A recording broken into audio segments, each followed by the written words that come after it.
you a gift. This is for Ariel Ecton.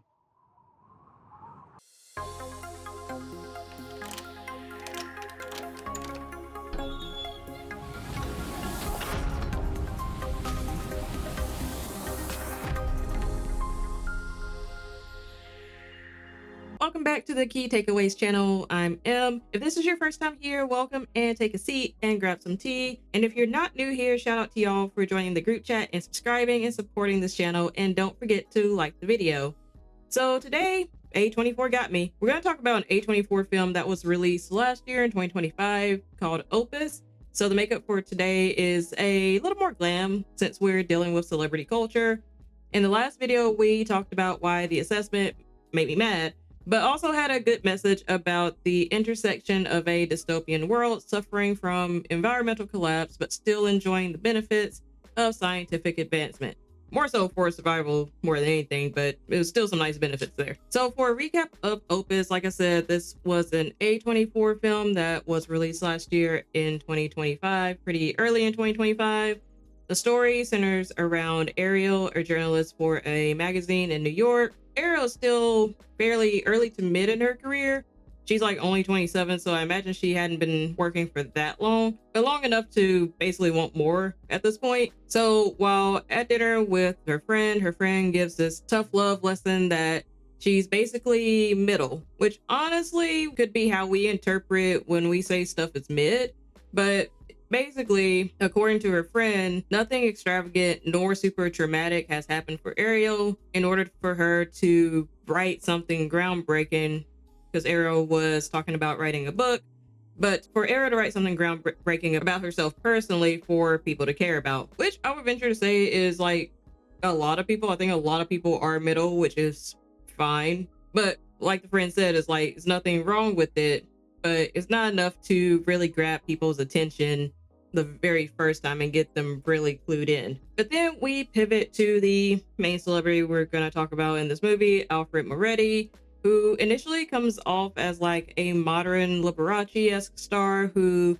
has this blend of Michael Jackson slash Elvis slash Taylor Swift slash Beyonce when it comes to the parasocial effects between him and his fan base and the media who covers him. But Moretti is hosting this release slash listening party for his new album, and he hasn't released one in 30 years. So this is basically an announcement that he's come out of retirement. And to everybody's surprise at the magazine and probably chagrin as well, Ariel is invited and goes with her boss slash editor-in-chief, Stan. We also see other journalists, influencers, and media personalities who have also been invited. So per usual in this dynamic, especially since Ariel is with her boss, she's only expected to be middle again and just take notes while he takes all the credit. And so they arrive at Moretti's ranch.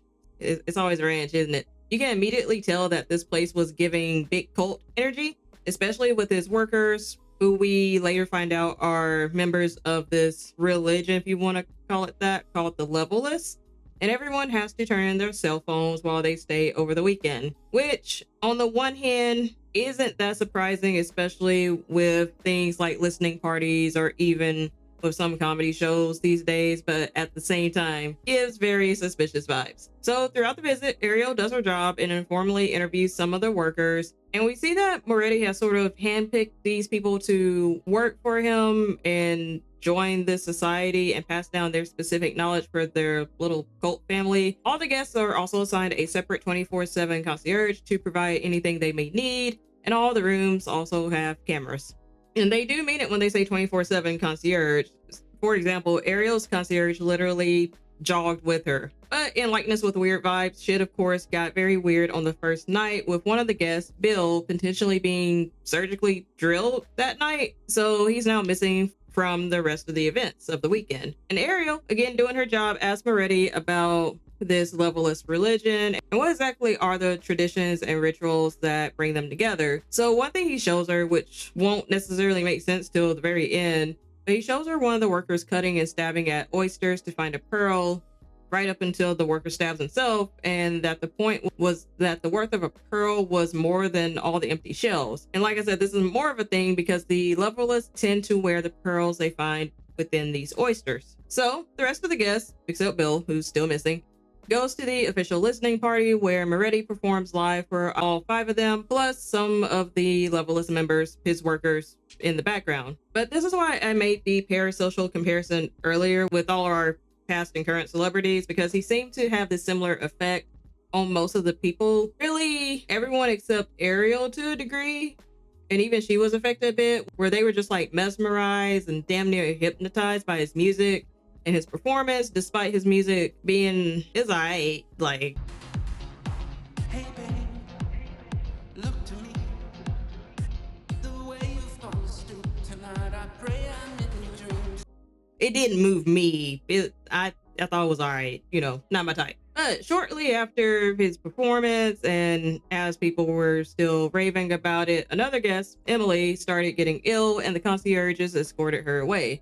And shortly afterwards, Ariel asked Stan about doing a secondary piece on the Levelist, and Stan says no, but while he's explaining that it was about the music, he got shot in the shoulder chest area with an arrow. He's fine for now. But then the guests convene back in a room to chat and drink, and Ariel is the only person who's like, this shit is weird, and also where's Bill, by the way? And one of the other guests explains that Bill and Moretti sort of had beef because Bill wrote a cheeky piece about how Moretti stuffed his dead dog. That didn't ring an alarm to y'all that now Bill's alright. And so Ariel sneaks out and past her handlers and explores the compound, and that's when we found out Bill's body, without his head, is stored in a room full of taxidermy. Ariel didn't see Bill's body, we as the audience saw it, but she still freaked out enough about the phones that she found that are now rendered useless, and so she tries to leave the compound. And this is why this place is a cult, and I wasn't just being glib when I said it earlier, but they were resistant to let Ariel leave and actively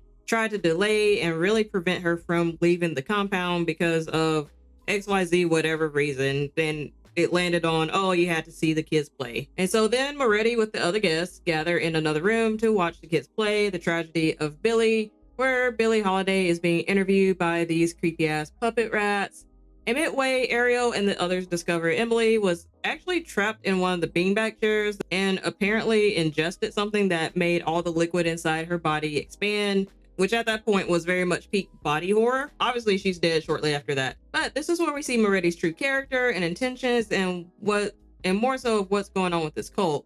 So Moretti is pretty sick of the media, how some of them have snubbed him or portrayed him in their hit pieces, or basically not given what he felt was the proper depth in their interviews with them. And because Moretti has this God complex already, his response to these perceived insults were taken to the extreme, and he and the Levelist members slaughter all the remaining guests except Wig Lady. I think her name was Clara. Ariel escaped, and while she tries to find a way out intact, she eventually sees Bill's decapitated head hung up on a wall. But Ariel is eventually caught again and is about to be sacrificed with everyone when Moretti begins this ritual that looks very reminiscent of Jim Jones's Kool-Aid ritual. But surprisingly, this black lady who was a Levelist worker, Rachel, helped Ariel create a big enough diversion so that she could actually escape the compound. So we see in a flash forward 2 years later, Ariel was able to finally write a compelling book about what she experienced and the inner cult of the Levelists that was surrounding Moretti.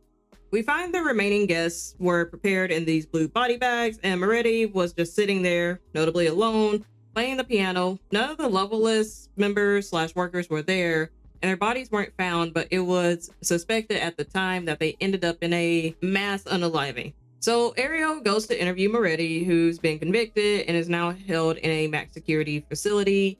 And Moretti talks about how this left brain metric of evolution failed because the rules at least we within the broader Western society, US, had established seemed to be moot points, and that a new evolution was upon us that was more right-brained and creative. And that despite people not condoning murder, specifically his murder, they are sensationalized enough to keep talking about it. So Moretti's legacy obviously will live on. But Moretti also revealed that the Levelists aren't dead, but they just spread out and are still spreading their message ever so subtly. And that Ariel was the catalyst, since she was, as her friend described her earlier, medium and not corrupted by fame, and her book, told in her words, could be used to actually inadvertently proselytize people to Levelism.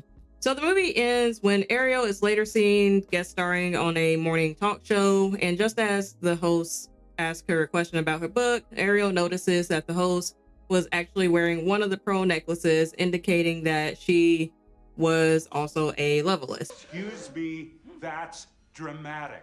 Now, may we finally begin the Q&A to discuss Caesar's request? So let's talk a little bit about Moretti and how he more so reflects our current parasocial issues. So I'll say right out the gate, Moretti was not a good person and obviously had this insane God complex, but his frustrations with media culture was kind of valid. So our current parasocial issues were pretty accurately reflected and show the dichotomy of parasocial fans and the media. On the one hand, you had the super fans / stans who were non-levelists who were literally camped out outside Moretti's compound. And on the other hand, you had the media, some who played the game of being a fan to get closer access to Moretti, and some, like Bill, who saw Moretti as more of a trope or spectacle as opposed to seeing him as human. So Moretti's frustrations were definitely palpable at the apex of the movie because he emphasized how this media culture didn't show the proper appreciation for his work and talent and creativity. Moretti was definitely not a bug of celebrity culture, but he also wasn't the end-all be-all. He was more of a feature of just another celebrity with a God complex who, while talented and amassed a good fortune and level of fame, still could feel that underappreciation from particularly those working for the media. And Moretti's point about the creatives taking over was interesting. I'll attribute a lot of that to, again, his God complex, but there is something to say about how our society has sort of lifted up this creative / influencer culture over the past couple of decades. And actually, it's gotten so ubiquitous that influencers and creators were used to influence the last couple of US presidential elections even. So in a way, this culture of creators and influencers does have power within our modern society. But I will say Moretti did capture a pretty common frustration that I feel people still don't really consider about celebrities and people who have become famous in the last couple of decades. Well, really, in modern history from the 20th century onwards. That frustration being that in this parasocial dynamic, a lot of people forget that these celebrities, and even down to influencers and creatives, are also human and have human emotions, insecurities, flaws, and just plain bad days. But also, we see the Levelists basically being at worship level with Moretti, and while it seemed like he reveled in that, I am curious on whether he eventually got tired of his sycophants. So, when Moretti lost his shit and took out the guests, except for Ariel because she escaped, and described afterwards how these rules we set as a society no longer really apply, you kinda understood where he was coming from. Speaking of Ariel, let's turn to her and talk about how she wound up turning into another cog. So Moretti read Ariel as this pure person who was not yet corrupted by the desire for fame and fortune, and he might have even clocked her ambitions to be more than middle, which is likely why Ariel was able to escape and publish her book on Moretti and the Levelists. However, Ariel's desire to be more than middle led her right into the Levelist broader plans of having a more honest and ethical journalist who's not been jaded by the industry document her firsthand accounts of their workings and who the Levelists are. Because a lot of times, if journalists don't wind up editorializing their work, especially in today's society, then it tends to make the subjects more nuanced as opposed to fitting into a narrative that can basically become a caricature of those subjects. And a lot of times, because literacy is on life support, the more nuanced works can easily be mistaken for the more sympathetic views.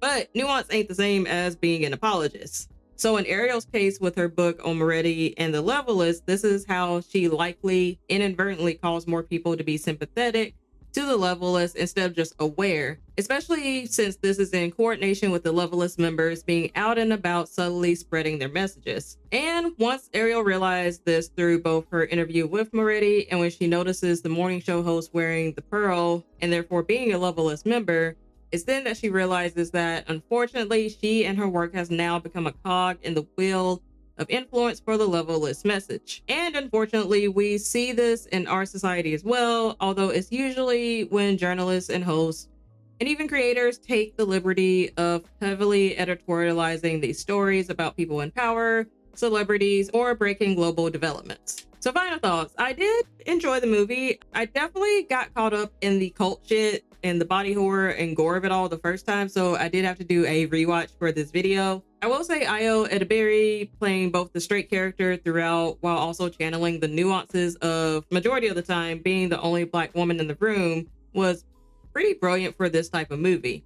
I will say I also did notice that it got a low rating by critics, but fairly positive ratings by the audience, more than half, but not up to the 80-90 percentile, and that some of the critic reviews were that they didn't get it. So if I were to give a little grace, it's probably because it wasn't quite spelled out about how Moretti played this bigger part, and so we're curating these people to the Levelist religion, and it focused more on the creepiness and Moretti's god complex as opposed to what the Levelists may be doing and how they may have been influencing things from the beginning. That's just my theory, but also not everything's for everyone. So, but yeah, let me know what you thought about Opus if you watched it, and what you thought about the story and the Levelist cult, as well as the reflection of our current parasocial dynamics in today's time. But that's all for today. Thanks again for watching, and be sure to like this video if you like this video, and don't forget to subscribe to the channel so that you can see more videos like this one. Be sure to follow me on my socials, Empowered Muse on Instagram, Threads, and BlueSky. If there's anything you want me to cover, be sure to put it in the comments as well, and I will see y'all next time.